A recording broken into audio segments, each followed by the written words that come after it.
5 বছর পর মিজানুর রহমান আজহারীর মাহফিলে যদি এত লক্ষ লক্ষ মানুষ হতে পারে, যেই আল্লাহর বান্দা কোরআনের মুফাসসির 50 বছর তাফসীর করেছে, তিনি যদি 13 বছর কারারুদ্ধ থাকার পরেও আবার একটি বারের জন্য আমাদের মাঝে ফিরে আসতো, গোটা বাংলাদেশে গণবিপ্লব শুরু হয়ে যেত। মিজানুর রহমান আজহারীর মাহফিলে যদি এত লোক হয়, তাহলে আল্লামা সাইদি রাহিমাহুল্লাহ যদি আরেকটা বারের জন্য ফিরে আসতো, তার মাহফিলে কত লোক হতো! সুবহানাল্লাহ। মিজানুর রহমান আজহারী এই যুগের সেলিব্রিটি, যেই যুগে হাতে হাতে smartphone, YouTube, Facebook, WhatsApp, imo, Messenger, এই যুগে তো হিলো আরও সেলিব্রিটি হয়। এই যুগে যার একটা ফেসবুক থাকে সেই তো সেলিব্রিটি হয়। কিন্তু আল্লামা সাইদি 50 বছর আগের সেলিব্রিটি। আজ থেকে 20 বছর, 25 বছর, 30 বছর আগেও যখন বাংলাদেশে মাহফিলে 10 জন 20 জন লোক খুঁজে পাওয়া যেত না, ওই সময় তার মাহফিলে 10 লাখ 15 লাখ মানুষ হতো। তার সাথে তুলনা করো না, কারণ লা মিসাল আলাহ, তার কোনো উপমা হতে পারে না। বাংলাদেশের তাফসীর জগতের একচ্ছত্র অধিপতি হচ্ছে আল্লামা সাইদি রাহিমাহুল্লাহ, ঠিক কিনা? আমরা কোরআনের এই বাগান থেকে শুরুতেই তার জন্য দোয়া করি, আল্লাহ সুবহানাহু ওয়া তাআলা, তুমি আমাদের কোরআনের পাখিটাকে তোমার জান্নাতের পাখি বানিয়ে নাও। আর জোরে কোন আমিন। আমার ভাইরা, আসলে রাত গভীর হয়ে গেছে, তো বেশি কথা বলার মতো শক্তি, এনার্জি কোনোটাই আমার নাই। আমি আজকে প্রথম মাহফিল করলাম কুমিল্লায় জুমার সময়। সেখানে আমি, মুফতি আমির হামজা, কাজী ইব্রাহিম, সাদিকুর রহমান আজহারী ভাই সহকারে বাংলাদেশের উল্লেখযোগ্য যারা সবাই ছিল। কুমিল্লায় জোহরের সময় মাহফিল করলাম। কুমিল্লার মাহফিল শেষ করে বাদ মাগরিব মাহফিল করলাম আমাদের আমির সাহেবের ঘরের পাশে, শাহজাহান চৌধুরী সাহেবের ঘরের পাশে। বাদ মাগরিব সাতকানিয়াতে মাহফিল সেটা শেষ করলাম।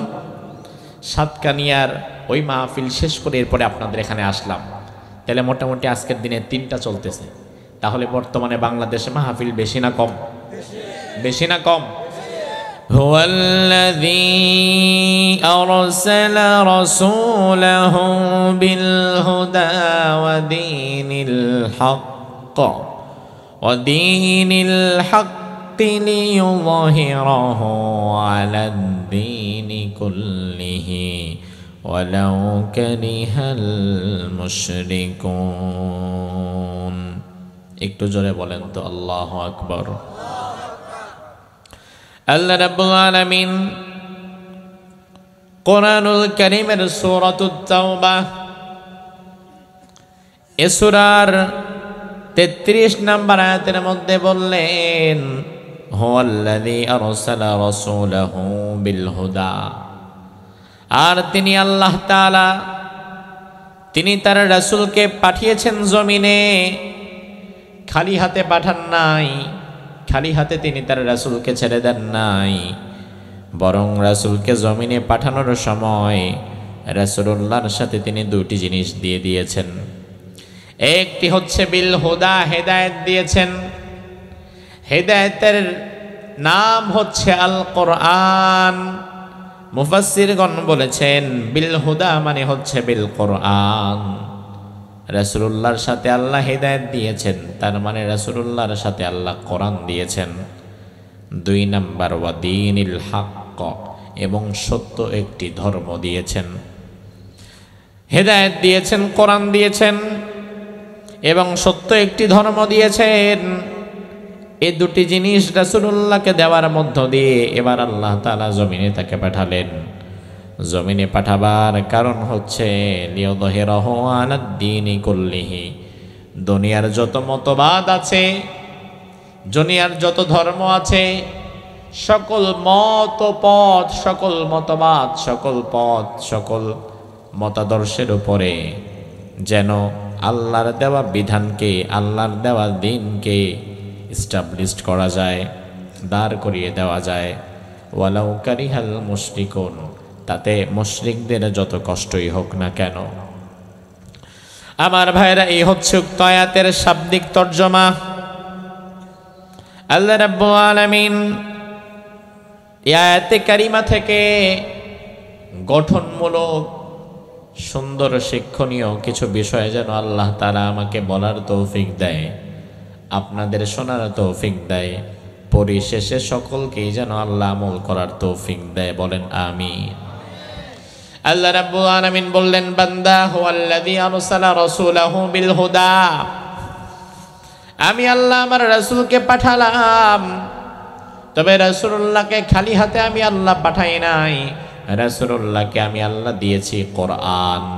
তার মানে আমার রাসূলকে আল্লাহ কি খালি হাতে পাঠিয়েছেন নাকি কিছু দিয়ে পাঠিয়েছেন? তাইলে কি দিয়ে পাঠিয়েছেন? অস্ত্র শস্ত্র কি? ট্যাঙ্ক কামান বিমান নাকি কোরআন? কোরআন। তাইলে রাসূলের মূল শক্তির উৎসই হচ্ছে কোরআন। রাসূলুল্লাহকে আল্লাহ কোরআন দিয়ে পাঠালেন। আল্লাহ বললেন বিল হুদা, হেদায়েত দিলাম। মুফাসসিরগণ সবাই বলেছেন বিল হুদা মানে বিল কোরআন। হেদায়েত যদি কেউ পেতে চায় তাহলে তাকে কোরআনের কাছে আসা লাগবে। কোরআন ছাড়া দুনিয়াতে অন্য কোনো কিছু হেদায়েতের গ্রন্থ নয়, এবং কোরআন যার কাছে নাই সেও কোনোদিন আপনারে হেদায়েত দিতে পারবে না। এই দুনিয়াতে আপনি যদি হেদায়েত পেতে চান তাহলে একজনের কাছেই চাইতে হবে, কারণ হেদায়েতের মালিক কোনো হুজুর না, কোনো পীর না, কোনো বড় খাজা বাবা না। হেদায়েতের মালিক যিনি তিনি কে? আমার ভাইরা, আমি একটু আপনাদের কাছে একটা আকীদার প্রশ্ন করব, দেখি আপনাদের জবাবটা কেমন হয়। দুনিয়াতে আল্লাহ ছাড়া কেউ হেদায়েত দিতে পারে নাকি? রাসূল পারবে? নবীরা পারবে? রাসূলুল্লাহর কাছে যদি আল্লাহ হেদায়েতের দায়িত্ব দিয়ে দিত তাইলে মরু আরবের বেলালের কপালে আর হেদায়েত জুটত না। সবার আগে হেদায়েত জুটত তার চাচা আবু তালেবের কপালে, ঠিক কিনা? কোথ থেকে এসেছে মরু আরবের বেলাল? তাকে চিনেই না। কোথ থেকে এসেছে? সেই পারস্য থেকে সালমান আল ফারসি হাজার হাজার মাইল দূর থেকে চলে এসেছে, হেদায়েত দিয়ে দিছে। অথচ ঘরের কাছে সব চাইতে আপন চাচা আবু তালেব হেদায়েত পায় নাই। অথচ আল্লাহর হাবিব আবু তালেবের জন্য সব চাইতে বেশি কষ্ট করেছেন। আবু তালেবকে হেদায়েতের পথে আনার জন্য রাসূলুল্লাহ সব চাইতে বেশি কষ্ট করেছেন, খেটেছেন। মৃত্যুর আগে আবু তালেব আল্লাহর হাবিব আবু তালেবের পাশে বসে আছে, কারণ আবু তালেব এমন মানুষ ইসলাম গ্রহণ করে নাই। ইসলাম গ্রহণ না করেও মুসলমানদের জন্য, ইসলামের জন্য, রাসূলুল্লাহর জন্য আবু তালেবের অনেক অনেক অবদান। ইসলাম গ্রহণ করে নাই আবু তালেব, আবু তালেব ঈমান আনে নাই, কিন্তু রাসূলুল্লাহকে ভালোবাসায় কমতি রাখে নাই, বরং ইসলামের জন্য আবু তালেবের অবদান অন্যান্য অনেক সাহাবীদের চাইতেও বেশি। সুবহানাল্লাহ বলবেন?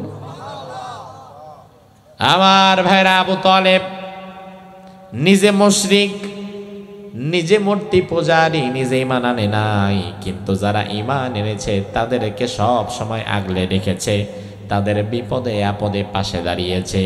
আজও কিন্তু পৃথিবীর নানান প্রান্তে মুসলমানদের জন্য এমন কিছু আবু তালেব আছে,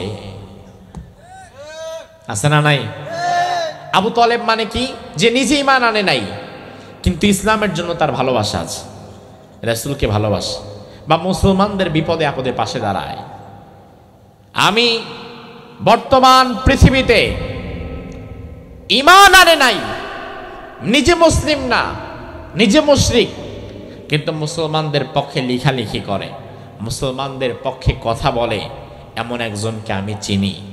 নাম হচ্ছে পিনাকি ভট্টাচার্য। আপনারা কেউ কি চিনেন? কেউ চিনেন? মুরব্বীরা তো চিনবে না, তবে যারা এই যে সাংবাদিক বলল, অনলাইনে যারা ঘাটাঘাটি করে তারা চিনবে। দেশের বাহিরে বসে আছে। পিনাকি ভট্টাচার্য একজন হিন্দু লেখক, সে মুসলমান নয়, তবে ইসলামের জন্য তার যে অবদান, বিশেষত বাংলাদেশের মুসলমানদের পক্ষে তার যে লিখনি, তার যেই কাজ, এটা অনেক টুপিওয়ালা দাড়িওয়ালা হুজুরের চাইতে বেশি। পিনাকি ভট্টাচার্যের একটা বই আমি পড়েছি আজ থেকে 8 বছর আগে। বইটার নাম ছিল মুক্তিযুদ্ধের বয়ানে ইসলাম। মুক্তিযুদ্ধের বয়ানে ইসলাম, আবার বলি মুক্তিযুদ্ধের বয়ানে ইসলাম। লেখক পিনাকি ভট্টাচার্য, একজন হিন্দু লেখক। আমাদের বাংলাদেশের যে স্বাধীনতা যুদ্ধ, মুক্তিযোদ্ধা যেটা হয়েছে 1971 সালে, এই মুক্তিযুদ্ধ নিয়ে সে বই লিখেছে।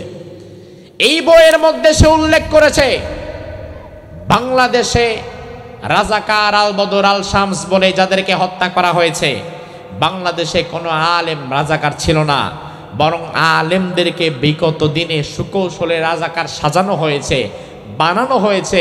প্রকৃতার্থে যারা ধর্মভীরু, যারা আল্লাহকে ভালোবাসে, তারা দেশকেও ভালোবাসে, ঠিক না? এবং এই বইয়ে পিনাকি ভট্টাচার্য রাজাকারদের তালিকা উল্লেখ করেছে, রাজাকারদের ছবি সহ উল্লেখ করেছে। ওখানে আপনি কোনো টুপিওয়ালা দাড়িওয়ালাকে খুঁজে পাবেন না।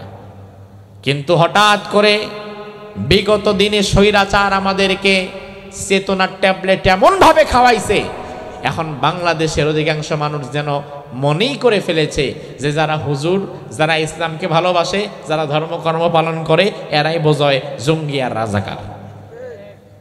এমন একটা চিত্র তৈরি করে ফেলেছে। অথচ পিনাকি ভট্টাচার্য একজন হিন্দু লেখক হওয়ার পরেও ওই বইয়ে উল্লেখ করেছে যে না, মুক্তিযুদ্ধটা ইসলামের বিরুদ্ধে হয় নাই, বরং মুক্তিযুদ্ধ হয়েছিল ন্যায় এবং ইনসাফকে প্রতিষ্ঠিত করার জন্য। পশ্চিম পাকিস্তানের লোকেরা, তৎকালীন পূর্ব পাকিস্তান বলতে আমাদের বাংলাদেশের মানুষের যেই ন্যায্য দাবিকে জবাই করেছিল, এই দাবিগুলোকে আদায়ের লক্ষ্যে, ইনসাফ প্রতিষ্ঠার লক্ষ্যে মুক্তিযুদ্ধ হয়েছিল। আমি আপনাদের কাছে জানতে চাই, ইনসাফের কথা কি ইসলামে আছে না নাই? ন্যায় নীতি সাম্যের কথা কি ইসলামে আছে না নাই? অবশ্যই আছে। তবে ইনসাফের কথা বলতে গিয়ে যে ইনসাফের উপরে ভিত্তি করে 71 সালে মুক্তিযুদ্ধ হলো, 71 পরবর্তী যত সরকার বাংলাদেশে এসেছে, কেউ ইনসাফ প্রতিষ্ঠা করতে পারে নাই, ন্যায় নীতি সাম্য মানুষের অধিকার কেউ ফিরিয়ে দিতে পারে নাই। বরং যারাই ক্ষমতায় এসেছে তারাই যেন নতুন নতুন জালিম হয়ে আমাদের ঘাড়ে চড়ে বসেছে। তার মানে কি? তার মানে হচ্ছে, ও আমার দেশ ও জাতি, চেতনা বিক্রি করার দিন শেষ। আগামীর বাংলাদেশকে গড়ে তুলতে হবে ইসলামের বাংলাদেশ। বিগত দিনে যারা বাংলাদেশে ছিল, এই স্বৈরাচারের দলেরা সব সময় শুধু চেতনা বিক্রি করছে। একটাই কথা, 71-এর চেতনা। আমাদেরকে দেখলেই বলতো এরা 71-এর চেতনা বিরোধী।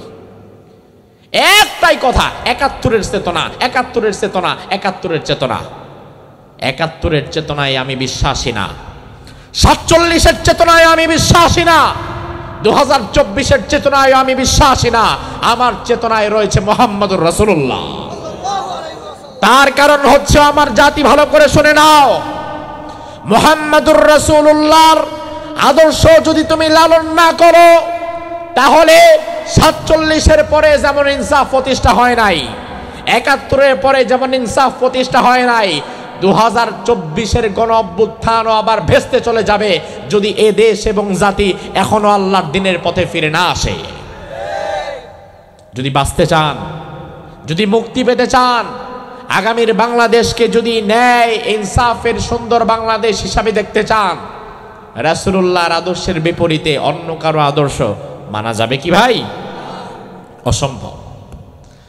আমার ভাইরা, আবু তালেব ইসলামের জন্য যার অনেক অবদান, আল্লাহর হাবিবকে বড় বেশি ভালোবাসতেন।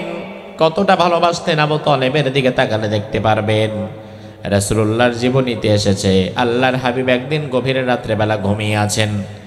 গভীর রাত 2টা 2:30টার দিকে হঠাৎ করে আবু তালেব রাসূলুল্লাহর ঘরে গিয়ে বললেন, ভাতিজা তাড়াতাড়ি উঠে যাও। রাসূলুল্লাহ ধরফর করে উঠে বললেন, চাচা কোনো বিপদ আপদ হয়েছে কিনা? এবার আবু তালেব বললেন, ভাতিজা রে, তুমি একটু কষ্ট করে আমার বিছানায় গিয়ে ঘুমাও, আর তোমার বিছানাটা আমার জন্য ছেড়ে দাও।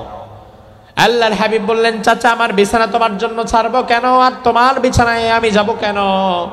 আবু তালেব বললেন, ভাতিজা রে, যেই মুহূর্তে তুমি তোমার খাটে শুয়ে ঘুমিয়ে গিয়েছিলা, তখন দূর থেকে অনেক কাফের হয়তো তোমাকে তাকিয়ে দেখেছে।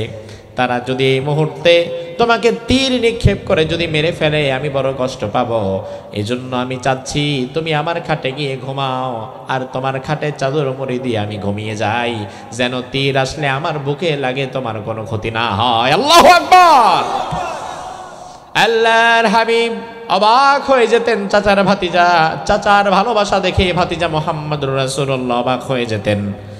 ওই চাচা আবু তালেব মৃত্যুর আগে যখন শুয়ে আছে, আল্লাহর হাবিব বারবার বলছেন, চাচা একবার কালিমাটা পড়ে নাও, একবার কালিমাটা পড়ে নাও। বুখারীর বর্ণনায় হাদিস এসেছে, রাসূল বললেন, চাচা ইয়া আপনিও আমার চাচা, কুল লা ইলাহা ইল্লাল্লাহ কালিমাতান লা আশহাদু লাকা বিহা ইনদাল্লাহ। ও আমার কলিজার টুকরা চাচা, একটা বার তুমি কালিমা পড়ে নাও, একটা বার আল্লাহকে সাক্ষ্য দিয়ে নাও, লা আশহাদু লাকা বিহা ইনদাল্লাহ, কিয়ামতের ময়দানে আল্লাহর দরবারে আমি তোমার জন্য সুপারিশ করব। চাচা আবু তালেব বললেন, ভাতিজা এই মুহূর্তে আমি যদি কালিমা পড়ে নেই, তাহলে আমার পাড়াপড়তে আবু জেহেলের দল তারা সব জায়গায় বলবে মুহাম্মাদের ভয়ে, ইসলামের শাস্তির ভয়ে, আল্লাহর জাহান্নামের শাস্তির ভয়ে আবু তালেব মৃত্যুর আগে কালিমা পড়েছে। তারা আমারে ভীত মনে করবে, কাপুরুষ মনে করবে। ও ভাতিজা, আমি কাপুরুষ হয়ে মরতে চাই না, এই জন্য তোমার ধর্ম আমি নিলাম না, আমি আমার বাবার ধর্মের উপরেই রয়ে গেলাম। আমার ভাইয়েরা জবাব দেন, ইসলাম যারা গ্রহণ করে, দিন যারা মানে, তারা কি কাপুরুষ না বীর পুরুষ? কিন্তু আবু তালেব বুঝতে পারে নাই। অবশেষে আবু তালেব মৃত্যু হয়ে গেল। আল্লাহর হাবিব দর দর করে কাঁদা শুরু করলেন। আমার আল্লাহর সাথে সাথে আয়াত নাজিল করে দিলেন, নবী ইন্নাকা লা তাহদি মান আহবাবতা ওয়ালাকিন্নাল্লাহা ইয়াহদি মান ইয়াশা ওয়া হুয়া আ'লামু বিল মুহতাদিন। ও নবী, আপনি যাকে চাইবেন তাকে আপনি হেদায়েত দিতে পারবেন না, কারণ হেদায়েতের মালিক তো আপনি না, হেদায়েতের মালিক কে? তাহলে আমার ভাইয়েরা জবাব দেন, হেদায়েতের মালিক কে? এবার আমি আপনাদেরকে আরেকটা আয়াত শোনাই। এবার ওই আয়াতটা শুনলে একটু খটকা লাগবে। আল্লাহ রাব্বুল আলামিন আরেক আয়াতের মধ্যে বললেন, ওয়া ইন্নাকা লাতাহদি ইলা সিরাতিম মুস্তাকিম। ও নবী, অবশ্যই আপনি সিরাতে মুস্তাকিমের পথে মানুষকে হেদায়েত দিয়ে দিবেন। অবাক করা বিষয়ে এক আয়াতের মধ্যে আল্লাহ বললেন, নবী আপনি কোনোদিন হেদায়েত দিতে পারবেন না। আরেক আয়াতের মধ্যে বললেন, নবী অবশ্যই অবশ্যই আপনি হেদায়েত দিয়ে দিবেন। আয়াতটা তো দুইটা দুই রকম হয়ে গেল।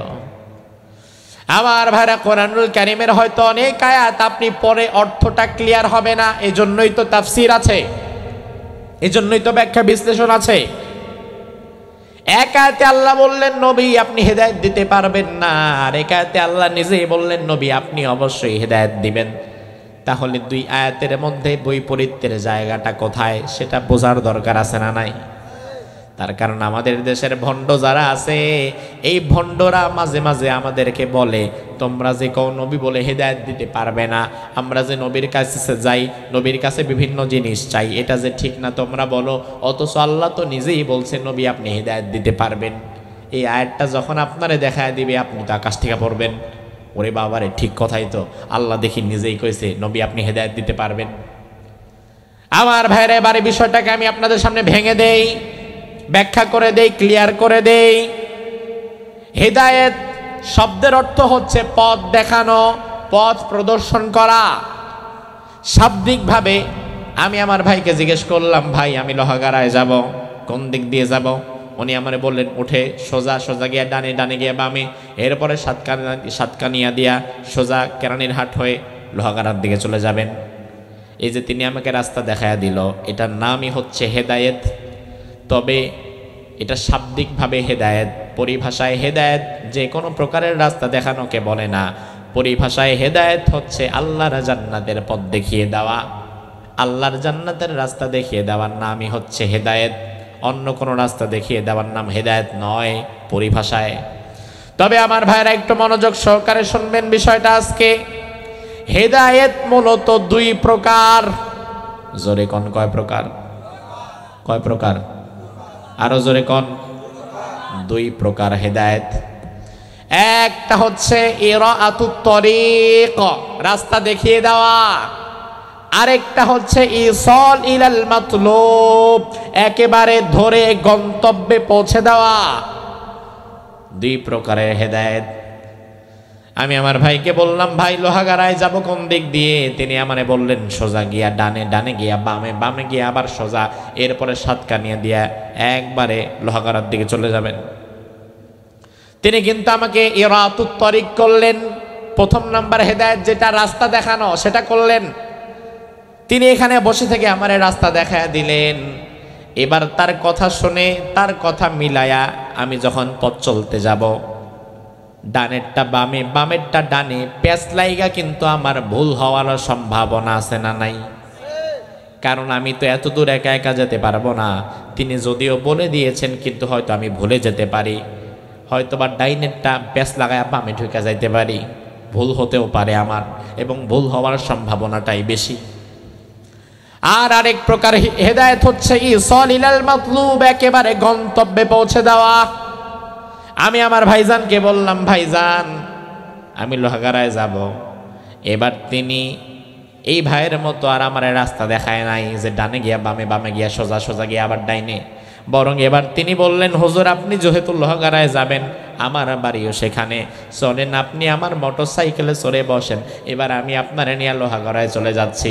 আমার ভাইয়েরা, এবার আমি যখন তার সাথে চলে যাব, তার বাড়ি যেহেতু লোহাগাড়ায়, আমি যদি তার সাথে রওনা দিই, তিনি যদি সাথে করে আমার নিয়ে লোহাগাড়ায় নামায়া দেয়, এর মাঝে কি আর কোনো ভুল হবে? কথা কোন ভুল হবে? কিন্তু প্রথমবারে রাস্তা চিনায়া দেওয়ার যে বিষয়টা, এখানে ভুল হওয়ার সম্ভাবনা আছে না নাই? হেদায়েত দুই প্রকার, একটা হচ্ছে রাস্তা চেনানো, আর একটা হচ্ছে একেবারে গন্তব্যে পৌঁছে দেওয়া। দুনিয়াতে নবী রাসূলুল্লাহ হেদায়েত দিতে পারেন, তবে নবী রাসূলদের হেদায়েতটা শুধুমাত্র রাস্তা চিনায়া দেওয়ার মধ্যে সীমাবদ্ধ। নবী রাসূলুল্লাহ আমাদেরকে বলতে পারেন, ও উম্মতেরা ডানে যাও, বামে যাও না, সোজা যাও, পেছনে আইসো না, এদিকে যাও, সেদিকে যাও, সোজা গেলে জান্নাত পাবা, এদিকে গেলে জাহান্নাম পাবা। এভাবে জান্নাতের রাস্তা কোনটা, জাহান্নামের রাস্তা কোনটা, সেটা দুনিয়াতে নবী রাসূলুল্লাহ আমাদেরকে চিনায়া দিতে পারেন। এটা এক প্রকারের হিদায়াত। তবে ওই রাস্তা চিনে আমি সঠিকও করতে পারি, আবার ভুলও হতে পারে, কারণ ওই রাস্তার শেষ পর্যন্ত আমি নাও যেতে পারি। কিন্তু আল্লাহ তাআলার হাতে ইসাল ইলাল মাতলুব, একেবারে জান্নাতে পৌঁছে দেওয়ার মতো হেদায়েত। এজন্য মাজারে গিয়া পইরা থাকে এমন মানুষ চট্টগ্রামে আছে না নাই? চট্টগ্রামে মাজার বেশি না কম? ভণ্ডপীর বেশি না কম? কারণ মাজার আছে যেখানে ভণ্ডামি আছে। বাংলাদেশে যতগুলো মাজার আছে, যতগুলো পীরের দরবার আছে, যতগুলো খানকা আছে, বর্তমানে আমার তো মনে হয় 5টা খানকা 100-র মধ্যে ভালো খুঁজে পাওয়া যাবে কিনা সন্দেহ। বাকি 95টা খানকার মধ্যে হারাম ব্যবসা হয়, গাজার ব্যবসা চলে, ঠিক কিনা? মাজার দিয়া বসে আছে, দরবারে জাহাঙ্গীরিয়া আছে না নাই? পাগল ছাগল কথাকার মানুষ তার কাছে যায়, ওই বাটা পা দুইটা বাড়ায় রাখে সেজদা দেওয়ার জন্য। দুনিয়াতে আল্লাহ ছাড়া যদি কারো পায় কেউ সেজদা দেয়, ও কি ইমানদার না মুশরিক? আর যে সেজদা নিছে ও মুশরিক। বরং ইসলামী আইন যদি থাকতো, তাইলে যেটা সেজদা দেয় আর যেটা নেয় দুইটারই পিটানো হতো, ঠিক কিনা? ইসলাম যদি কোনোদিন বাংলাদেশের ক্ষমতায় চলে আসে, বাংলাদেশের সকল মাজারের ভণ্ডামিগুলো বন্ধ হয়ে যাবে। এজন্য মাজারওয়ালারা তারা আবার মাশাআল্লাহ স্বৈরাচারপন্থী, জানেন এটা? মাজারওয়ালা যারা, তারা পূর্বের স্বৈরাচারপন্থী, তারা ইসলামপন্থী না। এরা এখন বলে, আয় রে আমাদের কত জ্বালা, আমাদের কত কষ্ট, আগের মতো আর ব্যবসা বাণিজ্য হয় না। কারণ আগে স্বৈরাচার যারা ছিল তারা মাজারের খাস মুরিদ। এবং এখনো আপনারা জানেন কিনা আমি জানি না, পূর্বের স্বৈরাচার যারা বাংলাদেশ থেকে পালিয়ে দিল্লিতে চলে গেছে, বাংলাদেশে যেমন মাজার আছে ইন্ডিয়াতেও আছে, এবং এইগুলা এখন ওই মাজারের মধ্যে গিয়া ঢুকছে। আজমির শরীফে যায়, খাজা মঈনুদ্দিন চিশতির কাছে যায়। আমাদের ঢাকা, আমি যেখানে থাকি তার পাশেই নারায়ণগঞ্জ, নারায়ণগঞ্জের এক বদমাইশ ছিল শামীম ওসমান, ভয়ানক সন্ত্রাসী। ওই বেটা দেখলাম কয়দিন আগে আজমির শরীফের মধ্যে গিয়া বসে আছে, মোনাজাত করতেছে। আজমির শরীফে যায় মোনাজাত করে লাভ নাই, যার হাতে হাজার হাজার মানুষের রক্ত লেগে আছে, আল্লাহ তাআলা ওই জালিম আজমির শরীফে কেন, ওই জালিম কাবায় গিয়া মোনাজাত করলেও লাভ হবে না। কত সস্তা না? মানুষের হক মারবা, মানুষকে মেরে ফেলবা, আবার আজমির শরীফে গিয়া বলবা খাজা বাবা মানে মাফ করে দাও। খাজা তোরে মাফ করবে কেমনে? তুই তো খাজার হক নষ্ট করস নাই, তুই তো হক নষ্ট করেছিস বান্দা। যাদের হক নষ্ট করেছিস, যার সন্তানকে মেরেছিস, যেই মায়ের বুক খালি করেছিস, তার কাছে মাফ চা। তা তো চায় না। এই জন্য আমার ভাইরা ভালো করে বোঝেন, দুনিয়াতে হেদায়েত অন্য কোনো পীরের কাছে নাই, কোনো মাজারে হেদায়েত নাই, কোনো পীরের কাছে হেদায়েত নাই। হেদায়েত আছে শুধুমাত্র কোরআনের কাছে। কিন্তু বাংলাদেশে মানুষের ধর্মীয় আবেগকে পুঁজি করে এক শ্রেণীর মাজারওয়ালারা বিরাট ব্যবসা জমায় ফেলছে। মাজার করেছে, যেই মাজারের মধ্যে মসজিদ আছে পাশে একটা, তবে মসজিদটা বড় অবহেলিত।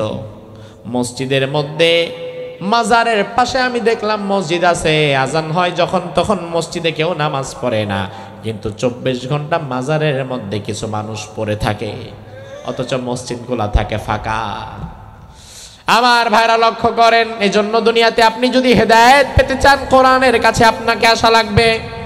রব্বুল আলামিন বললেন, নবী আমি আপনাকে দুনিয়াতে পাঠালাম আর আপনার সাথে আমি কোরআন দিলাম। 2 নম্বরে আল্লাহ তাআলা তার রাসূলকে যেটা দিলেন সেটা হচ্ছে দ্বীনে হক, একটা সত্য ধর্ম। ওই সত্য ধর্মের নাম কি? যারা কথা কয় না এদের কি সন্দেহ আছে? দুনিয়াতে সত্য ধর্ম কয়টা? 10টা, 5টা। হিন্দু ধর্ম, বৌদ্ধ ধর্ম, খ্রিস্ট ধর্ম, ইহুদি ধর্ম, মুসলিম ধর্ম, কত ধর্মের মতবাদ দুনিয়াতে আছে। তবে দুনিয়াতে সত্য ধর্ম কিন্তু একটা, ওই ধর্মের নাম। আমার ভাইরা কথাটা আল্লাহ নিজেই বললেন, ইন্নাদ-দীনা, পারেন? ইন্নাদ-দীনা ইনদাল্লাহিল ইসলাম। আমি আল্লাহর নিকট একমাত্র মনোনীত জীবন ব্যবস্থা নামই হচ্ছে ইসলাম। সুবহানাল্লাহ। আল্লাহ রাব্বুল আলামিন বললেন, নবী আমি আপনাকে কোরআন দিলাম এবং ইসলাম দিলাম, এবার আমি আপনাকে দুনিয়াতে পাঠালাম, এবার দুনিয়ার মানুষের মাঝে আপনি কোরআন প্রচার করে দেন, কোরআন দিয়ে সমাজ কায়েম করেন, কোরআনের রাজ আপনি কায়েম করেন এবং ইসলামের সৌন্দর্যকে মানুষের সামনে আপনি তোলান। আমার ভাইরা লক্ষ্য করেন, ইসলাম আল্লাহ দিয়েছেন, তবে ইসলামের আগে আল্লাহ দিয়েছেন কোরআন। তার মানে হচ্ছে যেই সমাজে কোরআন দ্বারা আইন পরিচালিত হতে পারে না, ওই সমাজের মানুষ কোনোদিন ইসলামের সৌন্দর্য দেখতে পারে না। বাংলাদেশে তো মাশাআল্লাহ মুসলমানের অভাব নাই। বাংলাদেশে কোটি কোটি মুসলমান, 92% মুসলমান হচ্ছে এই জাতির মানুষ। কিন্তু এই জাতির মানুষ এখনো পর্যন্ত ইসলামের সৌন্দর্য দেখে নাই। ইসলাম যেখানে থাকে সেখানে নাকি শান্তি থাকে, ইসলাম যেখানে থাকে সেখানে নাকি নিরাপত্তা থাকে, ইসলাম যেখানে থাকে সেখানে নাকি মানুষ খেয়ে পরে বেঁচে থাকতে পারে, সুখে শান্তিতে সমৃদ্ধি থাকতে পারে। তাইলে আমাদের দেশে এত ইসলাম থাকার পরেও বাংলাদেশে আমরা অনিরাপত্তায় ভুগি কেন? আমরা খাদ্য পাই না কেন? আমাদের খাদ্যে এত ভেজাল কেন? আমরা ইসলামের সৌন্দর্য কেন দেখতে পাই নাই? তার কারণ হচ্ছে যেই জাতির লোকেরা কোরআন দিয়ে সমাজ সাজাবে না, ওই জাতির লোকেরা কোনোদিন ইসলামের সৌন্দর্য দেখতে পারবে না। আপনি ইসলামের সৌন্দর্য দেখতে পারবেন তখন আপনার সমাজ কোরআন দিয়ে পরিচালিত হবে। যখন আপনার সমাজ পরিচালিত হয় কার্ল মার্কসের মতবাদ দিয়ে, মাও সেতুংয়ের মতবাদ দিয়ে, আপনার সমাজ পরিচালিত হচ্ছে কারো বাপের স্বপ্নের মাধ্যমে। কোন জায়গার কার বাপ কি স্বপ্ন দেখছিল বাংলাদেশ দিয়া, ওই স্বপ্ন দিয়া বাংলাদেশ পরিচালিত হইলে জীবনে শান্তি পাবেন। এই জন্য আমার ভাইয়ের আল্লাহ রাব্বুল আলামিন বলছেন, নবী কোরআন দিলাম এবং ইসলাম দিলাম, এবার এইটা নিয়ে আপনি দুনিয়ার মানুষের মধ্যে শান্তির সুবাতাস প্রচার করে দেন। কোরআন এবং ইসলাম আপনি সবার মধ্যে ছড়িয়ে দেন।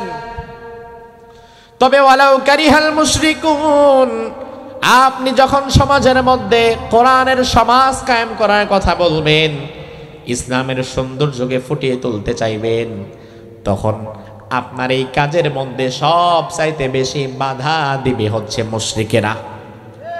কারা? কারা? মুশরিকেরা। আল্লাহ নিজে বললেন, ওয়ালাউ কারিহাল মুশরিকুন। আপনি যখন কোরআনের সমাজের কথা বলবেন, ইসলামের সৌন্দর্যকে ফুটিয়ে তুলতে চাইবেন, তখন এটা মুশরিকদের সহ্য হবে না। মুশরিকরা এটা দেখে থরথর করে কাঁপবে। যার প্রমাণ আমরা দেখতে পাচ্ছি 5ই আগস্ট স্বৈরাচার বিদায়ের পর বাংলাদেশের আলহামদুলিল্লাহ কোটি কোটি মানুষ বর্তমানে অন্য কোন তন্ত্রমন্ত্র চায় না। বাংলাদেশের কোটি কোটি মানুষ আগামীর বাংলাদেশে তারা ইসলামকেই দেখতে চায়। বাংলাদেশের কোটি কোটি মানুষ আগামীর বাংলাদেশের সংসদে তারা কোরআনকে দেখতে চায়, ঠিক না ব্যাঠিক? আমার ভাইরা, খেলাটা এবার জমে গেছে। এবার আপনি লক্ষ্য করলে দেখবেন পার্শ্ববর্তী দেশের মুশরিক সমাজ এবার আমাদের উপরে উঠে পড়ে লেগেছে। এতদিন চুপচাপ ছিল, স্বৈরাচার যতদিন ছিল তারাও চুপচাপ। তার কারণ বাংলাদেশে কি হবে না হবে ফায়সালা তো আর বাংলাদেশ থেকে হতো না, হতো নয়া দিল্লি থেকে। দিল্লি থেকে যেই সিদ্ধান্ত দেওয়া হতো বাংলাদেশে সেই মোতাবেক কাজ করা হতো। অন্যথায় বাংলাদেশে ইসলামী আন্দোলনের নেতাদেরকে ধরে ধরে ফাঁসির কাস্টে ঝুলানো হতো না। 50 বছর যিনি তাফসীর করেছেন সারা বাংলাদেশে, সারা পৃথিবীতে, তার মতো একজন বরেণ্য আলেম, একজন আল্লাহর ওলিকে হত্যাকারী, ধর্ষণকারী, রাজাকার আমার বিশ্বাস বাংলাদেশের কোনো বিচারপতি বানাতে পারে নাই। এই রায় এসেছে নয়া দিল্লি থেকে। দিল্লি থেকে রায় দেওয়া হয়েছে তাকে মেরে ফেলো, তাকে সরিয়ে দাও। কারণ কি? বাংলাদেশে কোরআনের কথা বলে, ওয়াজ করে, বহু বক্তা আছে না নাই? আমি অন্যভাবে নিবেন না, আমি শুধু আপনাদের বোঝাবার জন্য কথাটা বলবো। বর্তমান বাংলাদেশে বক্তার অভাব নাই, তবে আমার ভাইয়ের আজ থেকে 30 বছর আগে বাংলাদেশের মানুষ কিন্তু বক্তা বলতে চিনতই মাত্র 2 জনকে। একজন হচ্ছে আল্লামা দেলোয়ার হোসেন সাইদি, আর একজন হচ্ছে হাবিবুর রহমান যুক্তিবাদী। চিনেন? মীর হাবিবুর রহমান যুক্তিবাদী 90 দশকে বাংলাদেশে এক সাইদি আর এক যুক্তিবাদী। বাংলাদেশের মানুষ বক্তা বলতে চিনত এই 2 জনকে। তারেক মনোসাব তো কত 20 বছরে উঠে আসছে। আজ থেকে 30 বছর 40 বছর আগে বাংলাদেশে সাইদি এবং যুক্তিবাদী ছাড়া তেমন উল্লেখযোগ্য বক্তা ছিল না। আমার ভাইরা আবার একটু লক্ষ্য করবেন, একই সময়ে বাংলাদেশে 2 জন কিংবদন্তি বক্তা, সারা দেশ তাদেরকে চিনে, দেশের বাহিরের মানুষ তাদেরকে চিনে। তবে আমার ভাইরা, মজার বিষয় হচ্ছে যুক্তিবাদী সাহেব কিন্তু এখনো বেঁচে আছেন, অসুস্থ হয়ে গেছেন, আগের মতো ওয়াজ করতে পারেন না। তবে যুক্তিবাদী সাহেব এখনো বেঁচে আছেন, টুকটাক মাহফিলও করেন, বিগত দিনেও করেছেন। যুক্তিবাদীর কোনো মাহফিলে কোনোদিন বাধা হয় নাই, যুক্তিবাদীর উপরে কোনোদিন 144 চালু করা হয় নাই, যুক্তিবাদী সাহেবকে কোনোদিন মামলা খাওয়া লাগে নাই, হামলার শিকার হওয়া লাগে নাই। বরং যুক্তিবাদী সাহেবকে বিগত স্বৈরাচারের অনেক বড় বড় এমপি মন্ত্রীরা নিজেরা দাওয়াত করে মাহফিল করত। তার কারণ তার কণ্ঠ অনেক সুন্দর ছিল।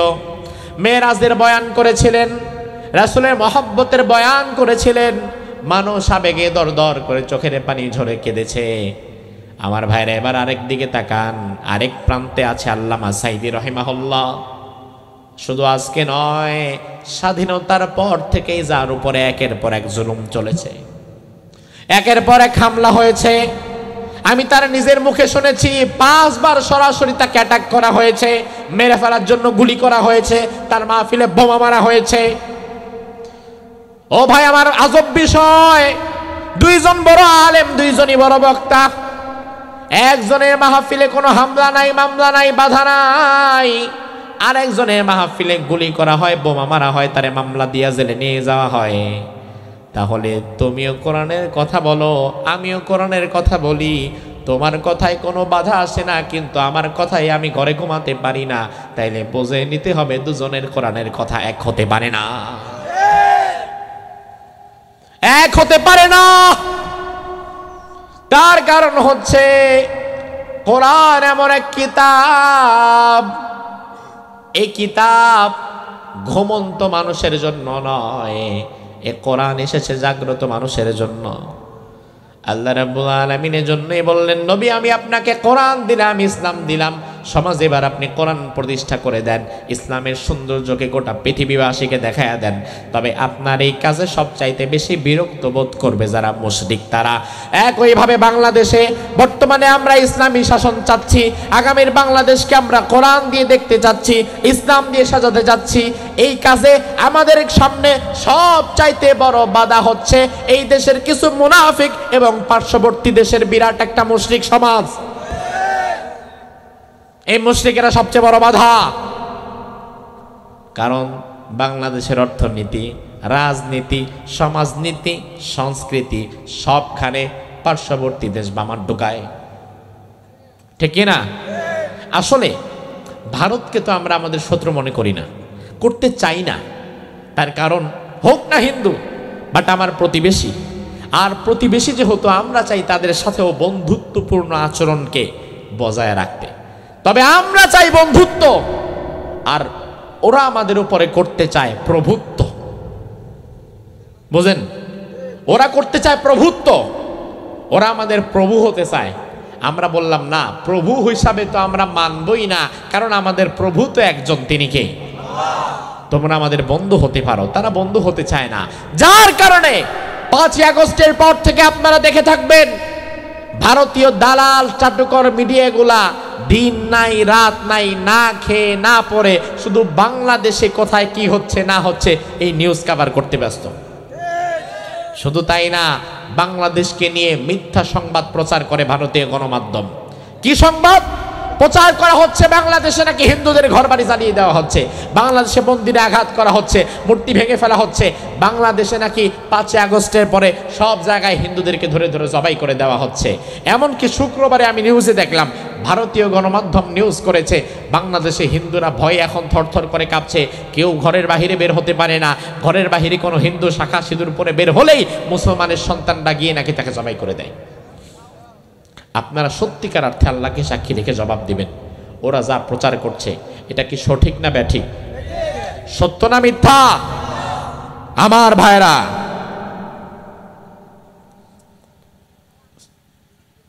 আমার ভাইরা লক্ষ্য করেন, ওরা যা প্রচার করছে এটা যদি মিথ্যা হয়, তাহলে একজন ইমানদার হিসাবে এবং দেশ প্রেমিক হিসেবে ওদের এই মিথ্যা প্রোপাগান্ডার বিরুদ্ধে প্রতিবাদ করার দরকার কি আমাদের আছে না নাই? প্রতিবাদ কি করবে শুধু হুজুররা? কারা কারা? সবাই। কিন্তু দুর্ভাগ্যজনক হচ্ছে প্রতিবাদ করে আলেম সমাজ, আর সেখানে সাড়া দেয় আপনাদের মতো দিনদার ইমানদার তৌহিদি জনতা। কিন্তু আমি তো মনে করি বাংলাদেশে যারা রাজনীতি করে প্রতিটি রাজনৈতিক দলের ওপর মহল থেকে ভারতীয় গণমাধ্যমের মিথ্যাচারিতার বিরুদ্ধে প্রতিবাদ করা দরকার। এটা করে না। আপনি দেখবেন আমাদের কিছু ভাইয়েরা মাশাআল্লাহ এতদিন খাইতে টাইতে পারে নাই, এখন তারা আগামীর বাংলাদেশ তারা শাসন করতে চাচ্ছে। ভালো খারাপ না, আগামীর বাংলাদেশ শাসন করার লক্ষ্যে তারা মাশাআল্লাহ বিভিন্ন টেম্পু স্ট্যান্ডগুলো দখল করে নিয়ে গেছে, বিভিন্ন জায়গায় তারা চাঁদাবাজি শুরু করে দিয়েছে। কিন্তু এই লোকগুলা কোনোদিন ভারতীয় আধিপত্যের বিরুদ্ধে, ভারতের মুশরিকদের বিরুদ্ধে একটা টু শব্দ করার মতো সাহস পায় না। কারণ তারা মনে করে এই মুহূর্তে যদি আমরা ভারতের বিরুদ্ধে কথা বলি, হয়তো আগামীতে নির্বাচনের সময় ভারত আমাদেরকে আর সাপোর্ট দিবে না। তখন আমরা যদি আর ক্ষমতায় যেতে না পারি, তাহলে এতগুলো টেম্পু স্ট্যান্ডের চাঁদা আমরা উঠাবো কিভাবে, খাবো কিভাবে, চাঁদাবাজিটা করবো কিভাবে? আমার ভাইরা ভালো করে শুনে রাখেন, কে ক্ষমতায় যাবে আর কে ক্ষমতা থেকে নামবে ওটা ভারত ঠিক করবে? কথা কয় না। ক্ষমতায় নেয় কে, আবার নামায় কে? আল্লাহ বললেন, কুলিল্লাহুম্মা মালিকাল মুলকি তুতিল মুলকা মান তাশা ওয়া তানজিউল মুলকা মিম্মান তাশা ওয়া তুইজ্জু মান তাশা ওয়া তুযিল্লু মান তাশা বিয়াদিকাল খায়র ইন্নাকা আলা কুল্লি শাইইন কাদির। সুবহানাল্লাহ বলেন। আল্লাহ রাব্বুল আলামিন বললেন, বান্দা আমি আল্লাহ রাজাধিরাজ, সব ক্ষমতার মালিক আমি আল্লাহ। আমি ক্ষমতা থেকে নামাই, আবার আমি ক্ষমতায় ওঠাই। আমি সম্মানিতকে অসম্মান করি, আবার অসম্মানিতকে আমি আল্লাহ সম্মান দান করি। তাহলে সব কিছু যিনি করেন তিনি কে? তাহলে আমরা দায়িত্বহীন ভাবে এটা বলে দিতে চাই, তোমরা যারা ভারতকে ভয় করো, ভারতের ভয়ে চুপ থাকো, তোমরা শুনে নাও, আগামীর বাংলাদেশে কে ক্ষমতায় যাবে আর কে ক্ষমতা থেকে নামবে তা ভারতের নরেন্দ্র মোদী ঠিক করবে না, ঠিক কিনা? আগামীর বাংলাদেশে কে ক্ষমতায় যাবে আর কে ক্ষমতা থেকে নামবে তা ভারত, আমেরিকা, চীন, রাশিয়া কেউ ঠিক করবে না, তা ঠিক করবে বাংলাদেশের 18 কোটি মুসলমান।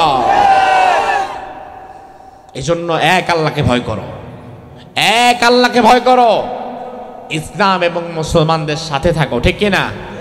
এবার তারা বলে, হুজুর এত কথা যে বলেন, ভারত যে আমার কত বড় বন্ধু আপনি জানেন? ভারত আমাদের অনেক বড় বন্ধু, তারা যদি 71 সালে আমাদেরকে সহযোগিতা না করতো আমাদের হইতোটা কি? আমি বলি, ভাই ভারত আমার বন্ধু কথাটা আপেক্ষিক, বরং ভারত হচ্ছে আমার স্বার্থান্বেষী বন্ধু, যে স্বার্থের টানে কাছে আসে, স্বার্থ ফুরালে আবার কেটে পড়ে। কথা কি ঠিক কিনা? ভারত আর বাংলাদেশের বন্ধুত্ব বোঝাতে গিয়ে আমি 2 মিনিটের একটা ঘটনা আমি আপনাদেরকে একটু শোনাই, শুনবেন ইনশাআল্লাহ? তাহলে বুঝবেন ভারত আমাদের কেমন বন্ধু। একবার এক পীর সাহেব ছিল, তো পীর সাহেব যারা, পীর সাহেবদের সাধারণত কি থাকে? কথা হয় না, বক্তার থাকে শ্রোতা, নেতারা থাকে কর্মী, আর পীরের থাকে মুরিদ। একবার এক পীর সাহেব ছিল, অনেক তার মুরিদ। এক লোক হযরতের কাছে এবার মুরিদ হইছে। এবার ওই লোকটা হাটে ঘাটে মাঠে সাদাবাজি শুরু করছে। পীর সাহেবের মুরিদ হইয়া এবার সে সব জায়গায় সাদাবাজি করে, 8 টাকা দে, 10 টাকা দে, 5 টাকা দে, 2 টাকা দে। না দিব না, দিবি না মানে তুই জানোস আমি কোন পীর সাহেবের খেলাফত প্রাপ্ত? এমন এক বদদুয়া দিমো গোষ্ঠী শুদ্ধা পুড়ে মরে যাবি, আমি তো অমুক বড় হুজুরের খেলাফত প্রাপ্ত। এবার চিন্তা করে, আল্লাহ রে, এত বড় কামিল বুজুর্গের খেলাফত প্রাপ্ত মুরিদ, তিনি নিজেও ছোটখাটো একটা পীর, যদি এখন টাকা পয়সা না দেই কোন দিক দিয়ে কোন বদদুয়া দেয় কে না জানে। মুরিদ এবার বিভিন্ন জায়গায় আকাম কুকাম করা শুরু করছে, যেখানেই ধরা পড়ে পীর সাহেবের নাম বলে। এবার এই খবর চলে গেছে পীর সাহেবের কাছে, হুজুর এমন একজন দুষ্ট মুরিদ আছে, আপনার সব জায়গায় আপনার নাম বলে খারাপ কাজ করায়, আপনি আপনার মুরিদের খাতা থেকে তার নাম কেটে দেন। হুজুর এবার বলল, তাই নাকি? তাকে ডেকে আনো। ডেকে আনা হলো। এই তুমি নাকি এগুলা করো? বলে, হুজুর আসলে ভুল হয়ে গেছে। কিসের ভুল? আমার মতো বড় একজন পীর সাহেবের নাম ভাঙ্গায় বাইরে গিয়া খাও, আজকে থেকে আমার মুরিদের খাতা থেকে তোমার নাম আমি কেটে দিলাম। বাস বের করে দিল। মুরিদ মাশাআল্লাহ ফাজিল কম না, সে পাশের 2 পাশের কয়েক এলাকা পরে পাশে গিয়ে আবার নতুন করে আরেক আস্তানা গাড়ে বসছে, নতুন আরেকটা আর আস্তানা খুলে বসছে।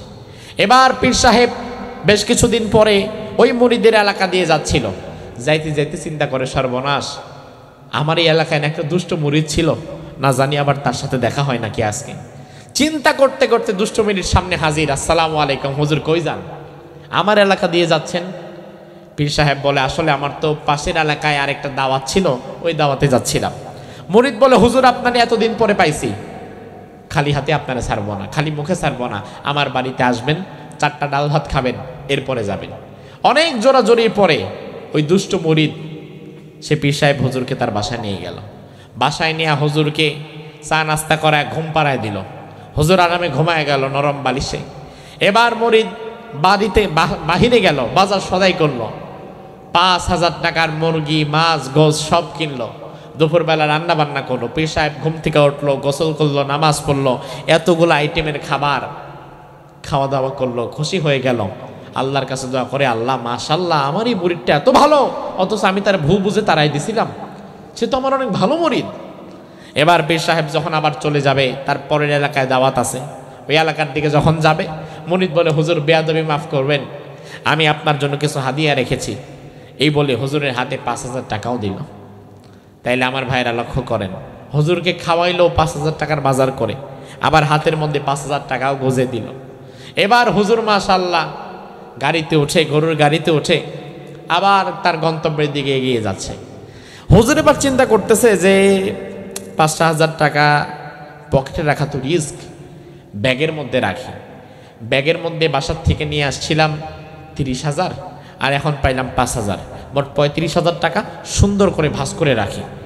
পাশের এলাকায় যাচ্ছে। তিনি ব্যাগ খুললেন, ব্যাগ খুলে 5000 টাকা সুন্দর করে গুনে ব্যাগের মধ্যে রাখতে গিয়া দেখে, সর্বনাশ, 30 তো দেখি নাই। কি ব্যাপার 30 কই? আমি না বাসা থেকে 30 আনছিলাম, ব্যাগ দেখি ফাঁকা, 30 কই গেল? 30,000-এর খবর নাই। তার মানে ওই যে দুষ্ট মুরিদ পীর সাহেবরে হাতে পায়ে ধরে সুন্দর সুন্দর কথা বলে ঘরে নিছে, ঘরে নিয়ে 5,000 টাকার বাজার সদাই করে খাওয়ালো আর 5,000 টাকা হাদিয়া দিল। তাইলে ওদিকে 5 আর এদিকে 5, ইন টোটাল পীর সাহেবের পেছনে মুরিদের খরচ হইল কত? কথা কয় না? আর ব্যাগ থেকে মারলো কত? তাইলে লাভ কত? মুসলমান, ভারত আর বাংলাদেশের বন্ধুত্ব বুঝতে চাও? এই ঘটনায় তোমার বোঝার জন্য যথেষ্ট। ভারত আমার এমন বন্ধু, ওই বন্ধু যদি কোনোদিন আমারে 10 টাকা দেয়, আমার থেকে 20 টাকা আবার আদায় করে নেয়। জীবনে কোনোদিন স্বার্থের বাহিরে 1 আনাও সে আমারে দেয় না, ঠিক কি না? দুনিয়াতে ইমানদারের বন্ধু কখনো কোনো মুশরিক হতে পারে না। ইমানদারের বন্ধু হতে পারে কেবলমাত্র ইমানদাররা, ঠিক কি না? আল্লাহ বলছেন, লাতাজিদান্না আশাদ্দান নাসি আদাওয়াতাল লিল্লাযীনা আমানুল ইয়াহুদা ওয়াল্লাযীনা আশরাকু। এই দুনিয়াতে ইমানদারদের সবচাইতে বড় দুশমন হচ্ছে ইহুদিরা এবং মুশরিকেরা। কথাকার? তার মানে ভালো করে বোঝেন, দুনিয়াতে মুসলমানদের জাত দুশমন, জাত শত্রু 2 শ্রেণী। কয় শ্রেণী? আরো জোরে। 1 নাম্বার ইহুদি, 1 নাম্বার কি? আরেকটা হচ্ছে মুশরিক, আরেকটা কি? এজন্য দুনিয়াতে দুনিয়ার সবচাইতে বড় বড় অকারেন্স, অরাজকতা, নৈরাজ্যকতা, নৈরাজ তারাই সৃষ্টি করে। যেমন দুনিয়াতে ইহুদিদের রাষ্ট্র বললে তো ভুল হয়, আরেকজনের বাড়ি দখল করে থাকতেছে, নাম দিয়েছে তারা ইসরায়েল। ইহুদিদের একটা ভূখণ্ড ইসরায়েল। গোটা দুনিয়া এই ইহুদি সন্ত্রাসীদের জন্য আজ মৃত্যুর দ্বার প্রান্তে চলে এসেছে। ইসরায়েলের পাশে বাকি রাষ্ট্র যেগুলো আছে, এই রাষ্ট্রগুলো নিরাপত্তা ভোগ করে না। ভয় ভয় থাকে আল্লাহ যে কোনো সময় আমারে খাপ দিতে পারে, আমাকে ধরে ফেলতে পারে, মুঠ করে ধরে ফেলতে পারে। আমি মনে করি ইসরায়েলের পাশে অন্যান্য রাষ্ট্রসমূহ যেমন নিরাপদ নয়, ভারতের পাশেও বাংলাদেশ তেমন নিরাপদ নয়। এজন্য আপনাদেরকে ভেদাভেদ ভুলে যেতে হবে, রাজনৈতিক ভেদাভেদ ভুলে যেতে হবে। সব ভেদাভেদ আর মতভেদকে ভুলে গিয়ে নিজের দেশকে বাঁচাতে হবে। 2025 সাল একটা চ্যালেঞ্জের বছর।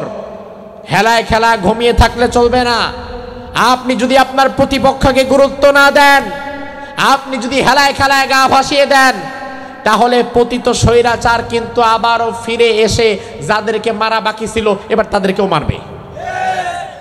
আপনাকে হেলায় খেলায় ঘুমায় গেলে চলবে না। বরং 2024-এ ছাত্রদের যেই গণবিপ্লব হয়েছে, তাদের একটাই দাবি ছিল, সেই দাবি হচ্ছে ইনসাফ চায়, বৈষম্যকে তারা দূর করতে চায়। আমরাও সমাজে ইনসাফ চাই, আমরাও বৈষম্যকে দূর করতে চাই। সমাজে ইনসাফ সবাই চায়, সবাই বৈষম্য দূর করতে চায়, কিন্তু রাস্তা এক একজনের এক একটা। এটা ভুল। আমার ভাইয়েরা, আপনি যদি কক্সবাজার যেতে চান, ঢাকার বাসে উঠে সারা জীবন নিয়ত ঠিক রাখলেও কক্সবাজারে যেতে পারবেন না। বরং নিয়ত যদি আপনি ঠিক রাখেন, আপনাকে একই সাথে গাড়িটাও ঠিক রাখা লাগবে। এখন আপনার নিয়ত আছে মাশাআল্লাহ, বৈষম্য মুক্ত বাংলাদেশ আপনি চান, ইনসাফের বাংলাদেশ আপনি চান, কিন্তু আপনার গাড়িটা যদি হয় গণতন্ত্রের গাড়ি, আপনার গাড়িটা যদি হয় রাজতন্ত্রের গাড়ি, আপনার গাড়িটা যদি হয় সমাজতন্ত্রের গাড়ি, আপনার গাড়িটা যদি হয় জাতীয়তাবাদের গাড়ি, আপনার গাড়িটা যদি হয় ধর্মহীনতার গাড়ি, ওই গাড়ি দিয়ে কোনোদিনও ইনসাফের জায়গায় পৌঁছানো যাবে না। বরং ইনসাফের দরজায় পৌঁছাতে গেলে আপনাকে উঠতে হবে ইসলামের গাড়িতে। ইনসাফের ঘরে যদি আপনি পৌঁছাতে চান, ইসলামের গাড়ি ছাড়া অন্য কোনো বিকল্প কিছু আছে? আমাকে বলা হলো ইমারতে ইসলামে আফগানিস্তানের যে সৌন্দর্য বর্তমান পৃথিবী দেখছে, এই বিষয়ে কিছু কথা বলার জন্য। আমার ভাইয়েরা, 2021 সালে পৃথিবীর একটি দেশ তারা স্বাধীনতা অর্জন করলো, তাদের নাম হলো আফগানিস্তান। নাম শুনেছেন? নাম শুনেছেন? আফগানিস্তান 20টি বছর আমেরিকা নেটোর দ্বারা জর্জরিত হয়ে গেছে, মায়ের খাইতে খাইতে শেষ, কোনো স্থাপনায় তাদের আর টিকে নাই। অতঃপরে 2021 সালে একদল মানুষ তারা আফগানের দায়িত্ব নিল, সারা বিশ্ব তখন হাসাহাসি করলো, মোল্লারা নাকি দেশ চালাবে, হুজুররা নাকি আবার রাষ্ট্র চালাবে, গোটা রাষ্ট্র ব্যবস্থাকে তছনছ করে দিবে। সবাই হাসাহাসি করলো, অথচ গোটা বিশ্ব অবাক হয়ে গেছে। 2021 সালে মোল্লারা আফগানিস্তানের ক্ষমতায় আসার পরে মাত্র 2 বছরের ব্যবধানে আফগানি মুদ্রাকে তারা বিশ্বের অনন্য উচ্চতায় নিয়ে গেছে। আফগানের অভাব অনটন অনেকাংশে তারা কাটিয়ে উঠেছে। আফগানের ভালো ভালো প্রোডাক্ট তারা বাহিরের দেশে এখন আন্তর্জাতিক ব্যবসায়িক কেন্দ্র হিসাবে বাজারজাত করছে। আমার ভাইরা, তার মানে হচ্ছে মোল্লারা যেমন মসজিদ চালাতে পারে, একইভাবে মোল্লাদের হাতে যদি আপনি দেশ ছেড়ে দেন তারা দেশও চালাতে পারবে। তবে হ্যাঁ, এই সাবধান, যেন তেন মোল্লা না, যেন তেন, কারণ ওই মোল্লা দেশ চালাতে পারবে না যেই মোল্লার কাছে কোরআনের জ্ঞান নাই। ওই মোল্লা দেশ চালাতে পারবে না যেই মোল্লার কাছে রাসূলুল্লাহর আদর্শ নাই। কিন্তু যেই আলেমের কাছে কোরআনের জ্ঞান আছে, রাসূলের আদর্শ আছে, অবশ্যই বাংলাদেশ পরিচালনার দক্ষতা এবং যোগ্যতাও তার আছে। তার প্রমাণ হচ্ছে বিগত দিনে যারা সাংসদ ছিল, যারা সংসদে বসেছিল, ওই সংসদে কিছু আলেম গিয়েছিল, আসছিল, ছিল কিনা? আল্লামা শহীদ আল্লামা সাঈদী রাহিমাহুল্লাহ, তিনি যেমন একজন তুখর মুফাসসির, একই সাথে তিনি একজন চমৎকার পার্লামেন্টারিয়ান, তিনি একজন সফল সংসদ সদস্য। মতিউর রহমান নিজামী রাহিমাহুল্লাহ, আলী আহসান মোহাম্মদ মুজাহিদ রাহিমাহুল্লাহ, দুইটা মন্ত্রণালয় তারা পরিচালনা করেছে। তাদের মন্ত্রণালয়ে 5 বছরে 1 টাকার স্বজন প্রীতি আর দুর্নীতি বাংলাদেশের কোনো দুদক দেখাতে পারে নাই। তার মানে আমার ভাইরা, আগামীতে যদি আমরা ভুল করি, আগামীতে যদি আমরা ভেদাভেদ করে ভুল করে আবারও কোনো জালিম স্বৈরাচারকে মাথার উপরে চাপিয়ে দেই, তাহলে আমাদের ভাগ্যের কফিনে শেষ পেরেকটা টুকে দেওয়া হবে, আর ঘুরে দাঁড়াতে পারবো না। এজন্য আগামীতে আর ভুল করা যাবে না। আগামীর বাংলাদেশকে করতে হবে আল কোরআনের বাংলাদেশ, আগামীর বাংলাদেশকে করতে হবে ইসলামের বাংলাদেশ। আমার ভাইরা ভালো করে শুনে নেন, আগামীর বাংলাদেশ আল কোরআনের বাংলাদেশ গড়ার জন্য যদি আবার আমাদেরকে রাজপথে নামতে হয়, আমাদের নেতাদের মতো যদি ফাঁসির মঞ্চে চলে যেতে হয়, আল্লামা সাঈদীর মতো যদি শহীদ হতে হয়, কারা কারা জিয়াছে আল্লাহকে দেখাও।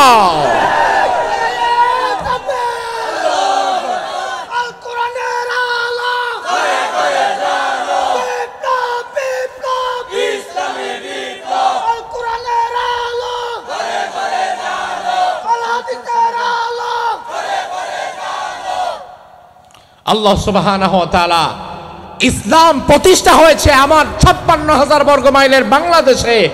এমন দৃশ্য মৃত্যুর আগে আমাদের চোখে দেখে যাবার তৌফিক দান করুন। আপনি দেখতে চান? আপনারা দেখতে চান?